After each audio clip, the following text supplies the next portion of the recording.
We build our cities on a foundation that shifts and breaks without warning. Civilizations have historically mapped their progress on the assumption of a permanent ground, only to have that assumption overturned by sudden geological violence. A single major quake can instantly erase urban progress. Entire skylines are reduced to vast fields of rubble, with structural failure overwhelming local emergency response. This front page records the dual catastrophe of 1906, documenting the moment the physical foundations of a city failed and triggered a secondary wave of urban fire. Analyzing this level of surface destruction requires looking deep below the crust to the planetary-scale engine that drives these events. Our planet is structured in layers. We occupy the thin, rigid crust, which floats atop the mantle, a 2,900-kilometer layer of superheated rock that moves with a thick, viscous flow. The crust consists of separate, continent-sized tectonic plates. Driven by the heat of the mantle, these massive slabs of rock drift continuously across the globe. Plate boundaries are jagged. When sliding past one another, rough edges lock together, creating immense friction. This immobility causes the fault line rock to deform and bow, storing kinetic energy like a tightly pulled rope under extreme tension. Every quiet year at a locked fault line increases the pressure, moving the subterranean structure closer to an inevitable failure point. Deep underground at the focus, the friction holding the plates finally fails. The rock snaps in a microsecond, violently releasing the energy stored over centuries. This energy radiates outward from the rupture point as seismic waves, traveling through the solid rock of the planet as intense ripples of kinetic force. P waves arrive first. As the fastest seismic signals, they compress the ground like a sharp initial whisper that signals the beginning of the event. Scientists capture these signals using seismographs. These instruments translate the Earth's movement into a permanent record, allowing us to map the precise intensity and duration of the waves. S waves follow at a slower pace. They are significantly more violent, shaking the ground in both side-to-side and up-and-down motions that challenge the integrity of human structures. Because S waves cannot pass through liquid, they stop when they reach the planet's outer core.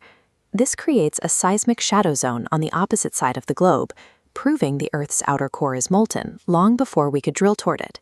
These waves act as a forensic diagnostic tool, carrying data about the deep Earth's physical composition up to the surface. Surface waves cause the most severe structural damage. They roll the crust like a liquid swell, forcing buildings and infrastructure to endure extreme vertical and horizontal displacement.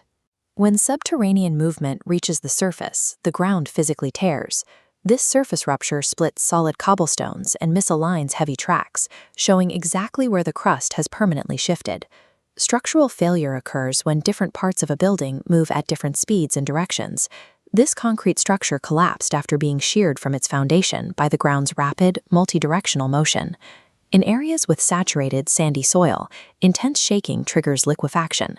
The ground loses its internal friction and behaves like flowing mud, causing buildings to tilt or sink as the soil fails to support their weight.